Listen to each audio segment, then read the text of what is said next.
welcome to another episode of Alexis Drinks in her backyard. Very excited today because we have Tara Nurin on. And Tara Nurin is the quintessential New Jersey craft beer reporter. She has absolutely expanded well beyond New Jersey, but I knew her first. She is, I would say, the woman who got me into New Jersey craft beer in a lot of ways. She has been a reporter for many different outlets. She's currently the wine, beer and spirits contributor for Forbes, and a new author of a book that I'm in. So that's pretty three times. There's a B. Alexis Drinks in her backyard is dangerous, people. Just to Am I getting hazard pay for this? I'm not so I gotta call my agent. Seriously, fairly. Where's Jax? Jax, that's right. Jax! Come on! Women's Place is in the Brewhouse. Just out this week that we're filming this. Yes. So if you haven't gotten your copy, get it. What's wrong with you? Seriously, what is wrong with you? I don't think we have time to get into all that. We do not have time. But Tara, thank you so much for coming on the show and for bringing some of your gateway beers or the beers that anchor you. And Anchor, did you do that on purpose? Yes. Very good. Did not, guys. But that said, the first beer we are drinking is Anchor Steam beer. Right. So tell us about this beer while I pour it for us. Sure. And I do what I say, not as I do. I'm drinking coffee. It's listen, not even before noon. It's afternoon. We have a world-renowned author on a book tour right now, taking time out of her very busy schedule to come on our show. You can drink whatever the heck you want. If there's listen, if there's like shots of vodka in there, I wouldn't mind. Oh, maybe shots of vodka would help. They might. I wonder the last time I did shots of vodka. Do you know the last time you did shots of vodka? Yes. It was New Year's at the Hadden Bordentown. Okay. We were doing a lot of shots. Uh-huh. And this past New Year's? No. Many New Years ago. Several post 34, pre 38. So in the last 4 years. Okay. I would say probably like 35 or 6. Was it good vodka or no? No, we were doing right. It was New Year's.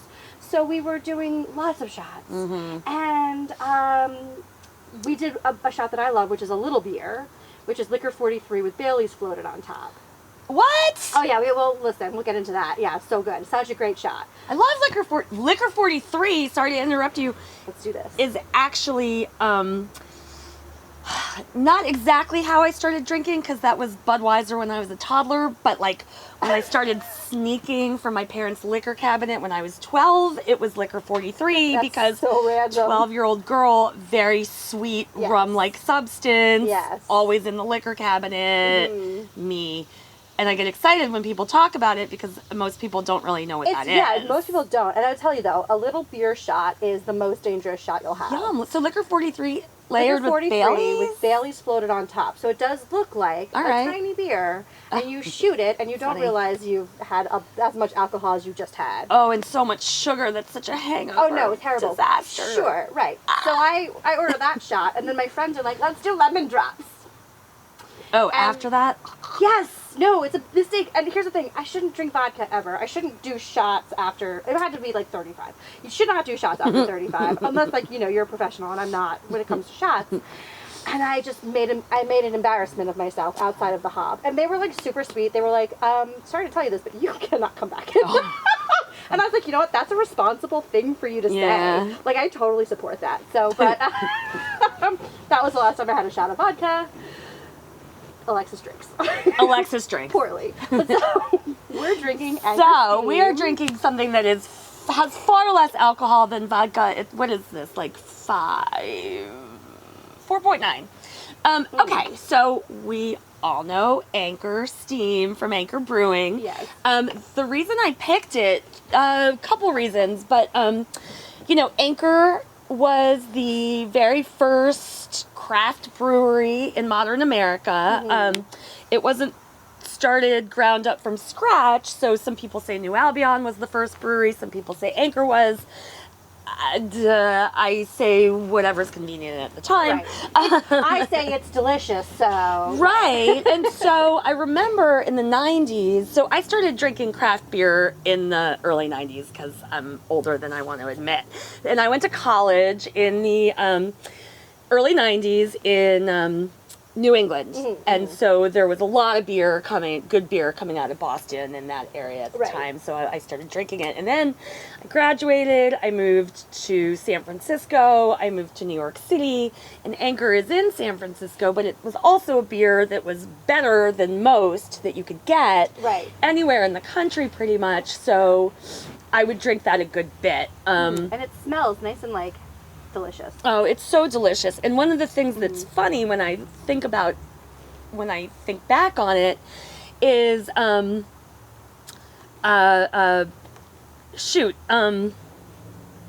yep, I'm blanking. What's that other brewery in the Netherlands that's not Heineken that is now Macro? Not a clue. Yeah. Hold on, we might have to stop because it's also that other really famous beer, not Anchor.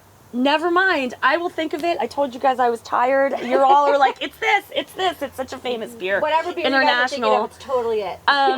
And it's a lot like, at the time I thought it was a lot like steam beer. And so I remember being very happy when I had the opportunity to like choose between the two. Right. Because one was like a good Dutch import.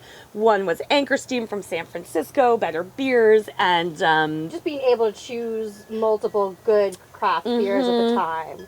Yeah, that were, and I do also remember, like, I would sometimes confuse the two because I felt they were so similar, and it's really driving me crazy right now that I can't think of it. It's right off the top, right on the tip of my tongue. It's gonna be great because in a minute you're gonna remember it, and you're just gonna shoot it out, shout it out while we're talking about something else.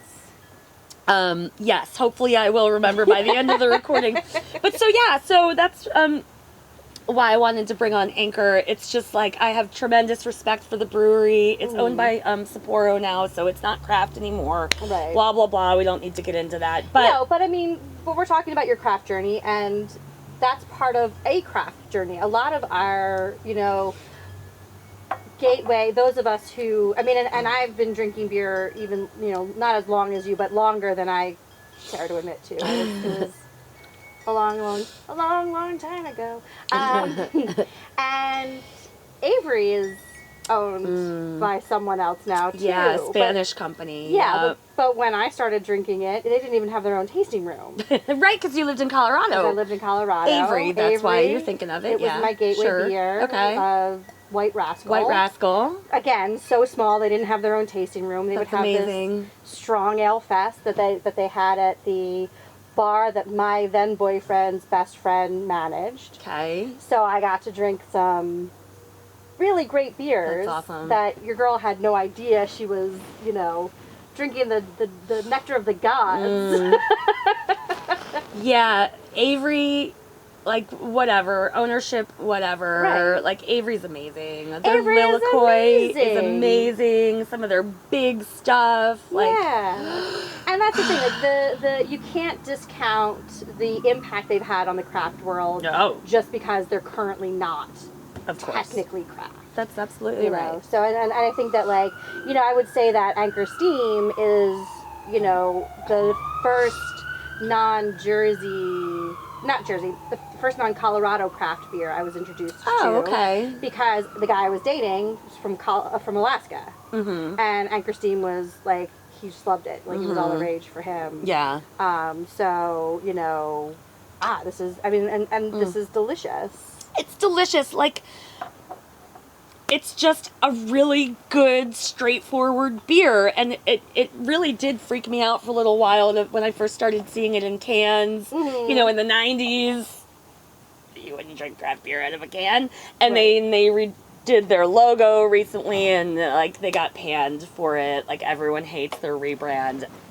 I don't really like it that much either. I also realize I'm not the target market for it, so I hesitate to weigh in. But, yeah, I mean, I wish people would... Well, okay, here's also a good reason to talk about this beer. We didn't do it last year or this year because of COVID, but there's this initiative that some beer writers came up with called Flagship February. You probably remember it. Yeah. And I'm a big advocate for flagships. You know, nobody wants to drink flagships anymore. These big regional breweries are going away, the ones that built themselves on their flagships. But don't discount beers just because they're not like the new hype. They're phenomenal beers, man.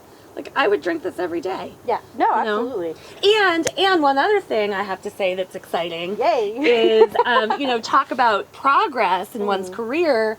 A couple weeks ago, I went to Anchor and brewed a beer with them in the pilot system. That's really cool. Yeah, my client from New Zealand Hops and I went and we brewed with Dane, the innovation brewer, and I think actually they're putting it out any day now. Oh, so look for that on the shelves.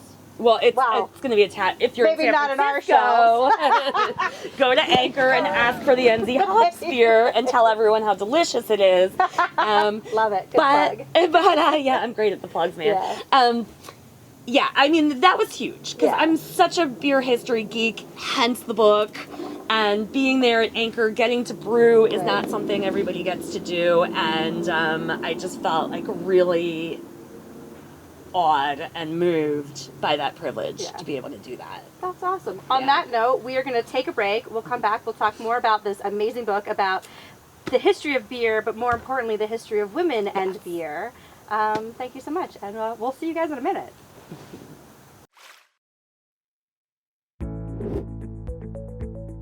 BruYou is the app to send and receive drinks. Buying a drink with BruYou is easy.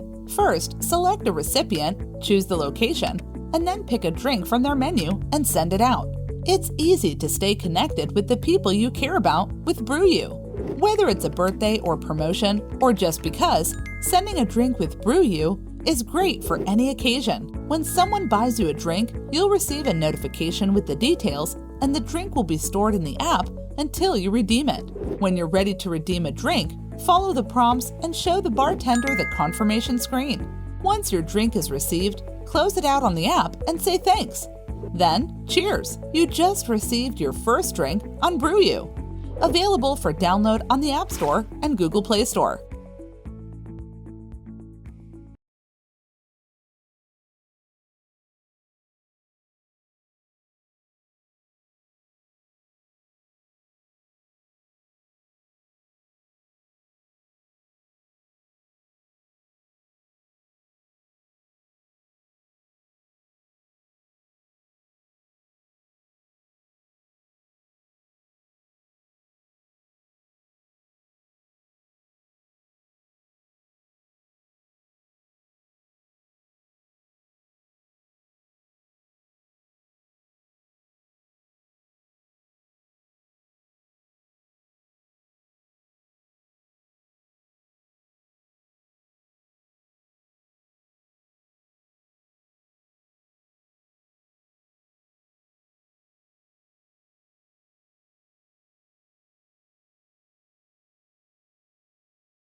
Welcome back for second half of Alexis Drinks Backyard Edition with Tara Nurin. Thank you so much again for coming. Of course. And during the break, you remembered what beer none of us could think of, even though it's so obvious. You go, it's not Amstel, is it? I'm like, The Amstel, yes, Amstel. Duh. I loved Amstel in the 90s and was drinking it, around the same time I drank a lot of Anchor Steam. Yeah. And Pete's Wicked, I'll throw in and plug for that. Which we talked about a minute ago. Yep. Bass, nice. That's what I was drinking in the 90s when I lived in New York, was that stuff. So in college, I drank a lot of Rolling Rock because that was what my roommate's boyfriend would stock our fridge with. All right.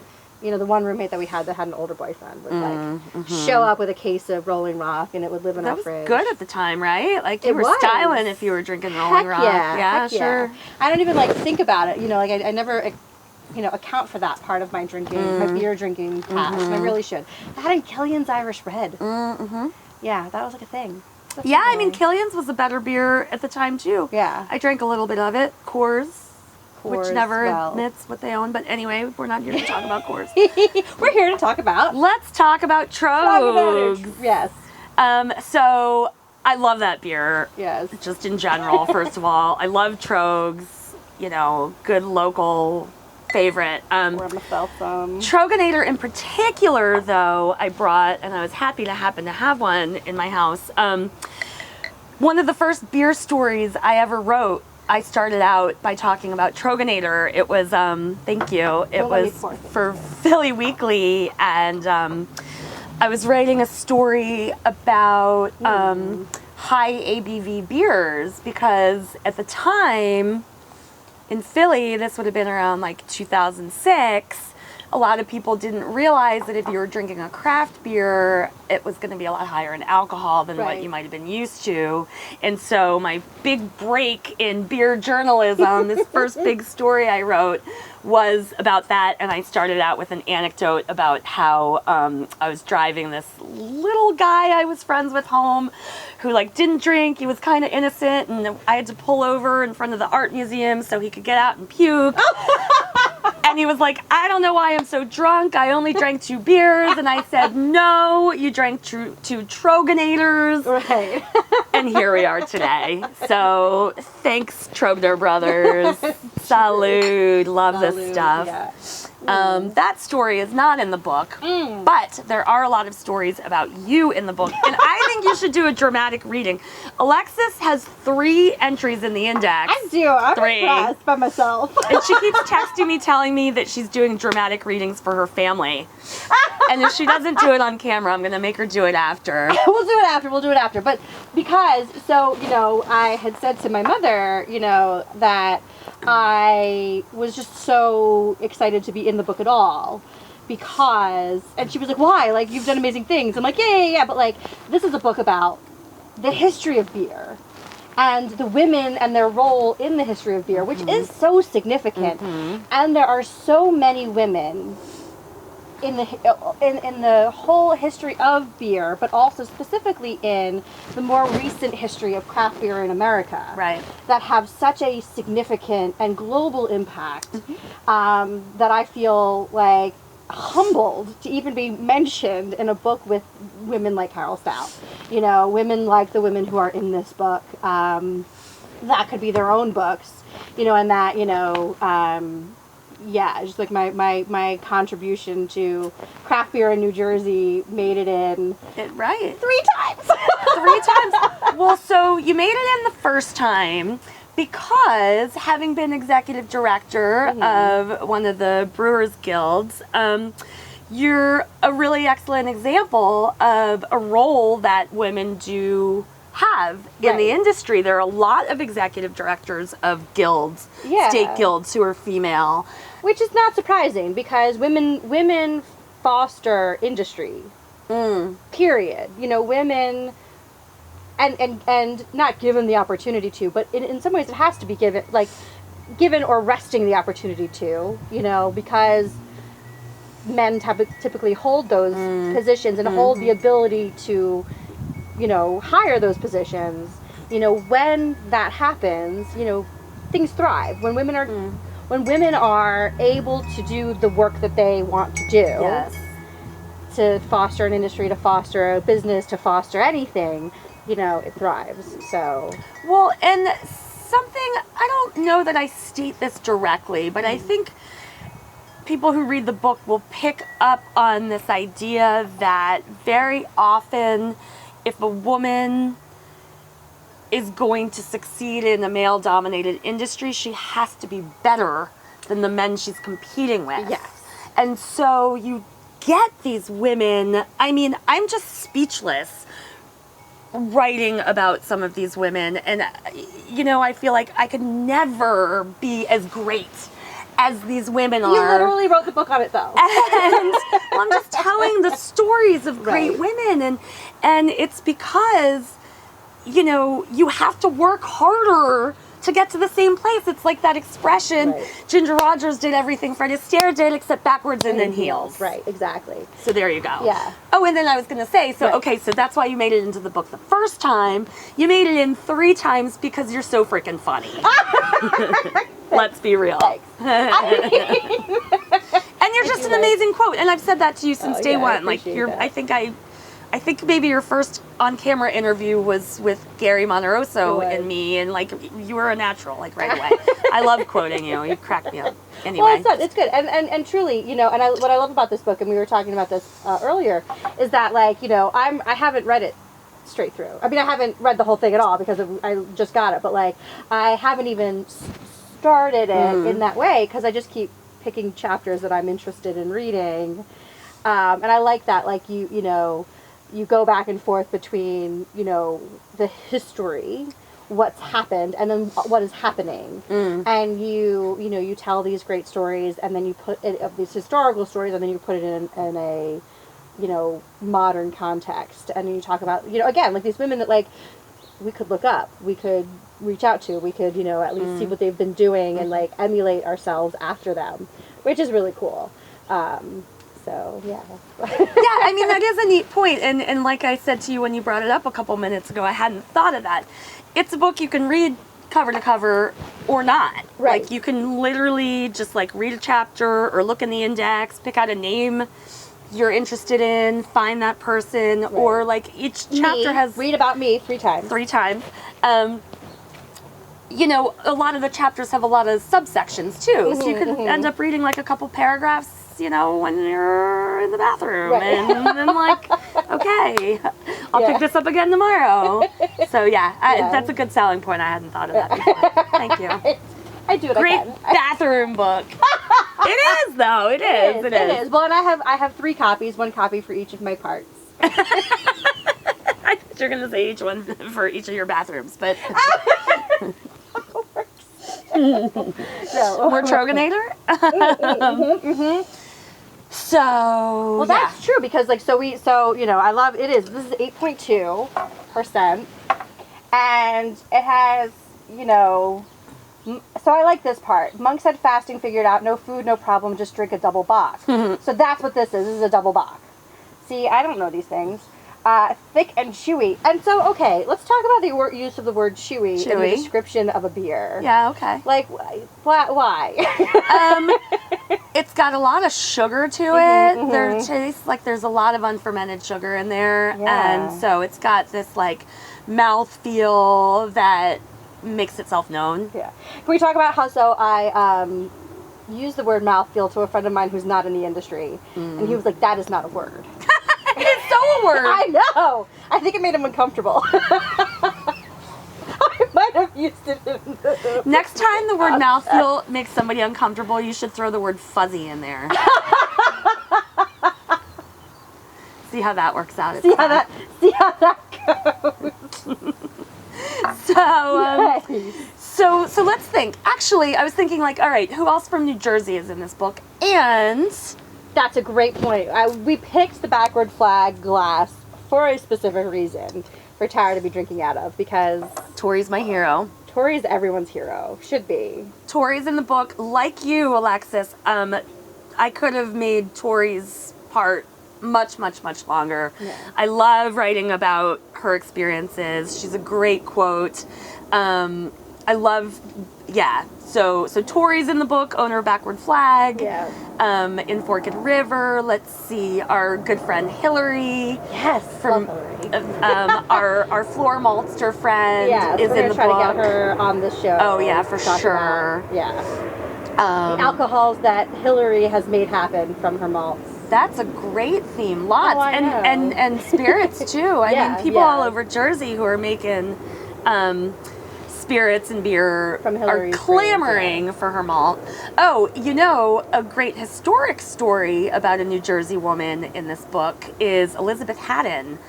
I have to admit, I did not know this. So we're sitting in Hadden Heights, so let's just talk about that. And Elizabeth Hadden owned all of this land. And there's also Hadden Avenue, no, Haddonfield. Hadden Township, Hadden, everything's Hadden. Yes. Elizabeth Hadden founded all of this because her father, she was a colonial woman, she was British, her father had purchased this land or received it, and he was ill, so he sent his young daughter over to basically take care of it.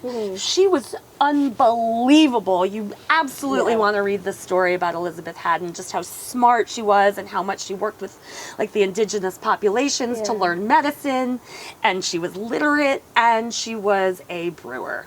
So maybe we can get you to write a book about New Jersey women in beer. Fair enough. Like a New Jersey sequel.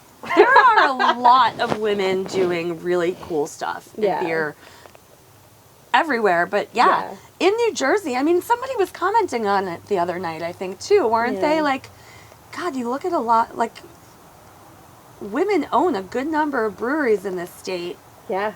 They own a good number of breweries, or run them. Yep.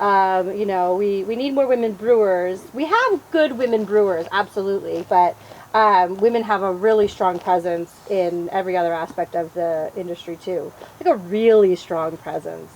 And one of the quotes from you in the book, you talk about that. You're like, well, there's so many different ways women can, anyone can get into the industry. You don't have to brew. Right. I know. I read that. I was like, oh, I sound real smart. Yeah, because I end a chapter this way. You go, if anyone has any questions about how to get into this industry, you call me. Yeah. Yes. Call me, kids.